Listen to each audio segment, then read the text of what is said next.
Belki de yakın tarihin görüp görebileceği en büyük dahilerden biriydi ve aynı zamanda en esrarengiz dahilerden. Hayatı insanlara faydalı olma fikri temelinde mücadeleyle geçti. Çevresindeki pek çok insanın onu anlamadığını düşünüyordu ve hep kendisini yalnız hissediyordu. Aslında haksız da değildi. Ömrü boyunca mücadelesinde hep yalnız bırakılmış, aldatılmış, kandırılmıştı. Öldüğünde ise bir otel odasında yine yalnız başına ve kimsesizdi. Kimden mi bahsediyoruz? Büyük dahi Nikola Tesla'dan.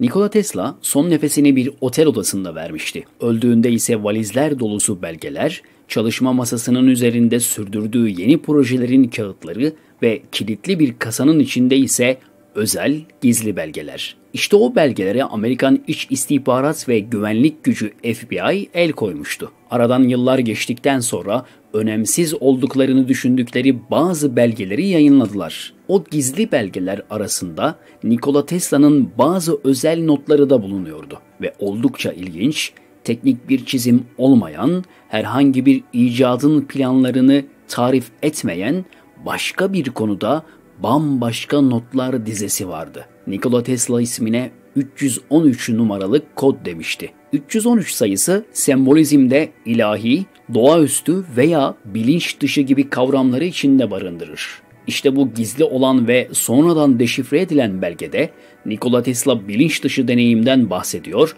ve zihin yolculuğuna değiniyor, fiziki olarak olmasa bile bilinç anlamında seyahat edilebileceğini ve enerji boyuta geçilebileceğini iddia ediyordu. Hatta daha ileri gidiyor ve bunu defalarca deneyimlediğini söylüyordu. Ona göre fizik bedenini odasının içinde bırakarak bilinçüstü enerji bedeniyle seyahatler yapmış, hatta yine aynı şekilde seyahatler eden başka bir arkadaş edinmiş ve odasında ağırlamıştı. Ama gelen kimdi, nereden gelmişti, notlarında yer almıyordu. Lakin söylediği bir detay, kendi çıkarımlarına göre dünya dışı bir medeniyetten olduğunu düşündürüyordu ona.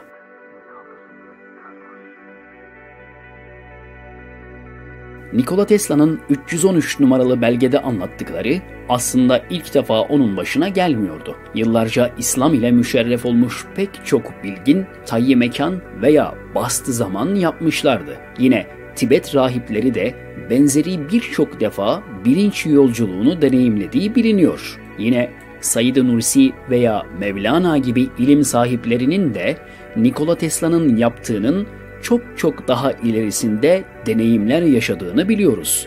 Ayrıca yine İslam bilginlerinden biri olan Muhyiddin Arabi'nin de tıpkı Nikola Tesla'nın yaptığı deneyimlerin daha ileri seviyelerini gerçekleştirdiği biliniyor. Yani bu bir ilimdi ve o ilmin anahtarını bulan herkes o kapıyı açabiliyordu. Son olarak ise bilinç yolculuğunu bilimsel kurullar önünde ispatlayan Edgar Sayce vardı. Nikola Tesla'ya göre 1 milyar ışık yılı uzaklıktaki bir yere gidebilirsiniz çünkü uzay zaman sınırlamasının üstünde bir haldesinizdir. Nikola Tesla bunu yapabilmenin ilk ve tek temelinin akıllı yaşam formu olunmasına bağlıyordu. Amerikan istihbaratı CIA, Nikola Tesla'nın ele geçirdiği belgelerinden sonra Echelon ve DARPA gibi insanları kontrol ve izleme sistemlerinin kullanılmasına yeni bir alan daha açmıştı. Bilinç seyahati ile istihbarat sağlamak. Bunun üzerine çokça deneyler yapıldı ve birçok medyum ile çalışıldı. Elbette Nikola Tesla'nın 313 kod numaralı dosyada bahsettiği gibi ellerinde saf ve temiz bir bilinç olmadan, yani anahtar olmadan o kapıyı aralayamadılar ya da sadece anahtar deliğinden bakabildiler. Nikola Tesla'nın bahsettiği bilinç yolculuğunun düşük bir frekansa olanını ise insanlar günümüzde astral seyahat olarak yapıyorlar. Nikola Tesla'ya göre bunu yapabilmek için bilinci özgür kılmak gerekiyor. Örneğin çocukları düşünün. Bir deniz kenarında kumdan bir kale yaparlar ve o kaleye gerçek gibi duygusal bir bağ kurarlar. Oysa o kale fiziki olarak gerçek olsa da işlevsel olarak bir hayal ürününün parçasıdır. Oysa çocuk bilinci onu gerçek kabul eder ve kalenin kralı kendisi olur, düşmanlarla savaşır, mücadele eder. İşte bu durum çocuk bilincinin teta seviyesinde olduğunun göstergesidir. Nikola Tesla'nın tam olarak bahsettiği de budur. Teta seviyesi titreşimine geçiş yapabilmek. Çünkü orası saf, karşılıksız, temiz enerji dalgaları barındırır.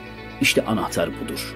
Nikola Tesla aslında bize denizi göstermiş ve oltayı vermiş, balık tutmak ise bizim marifetimize bağlı kalmıştır. Oltaları hazırlayın, balığa çıkıyoruz.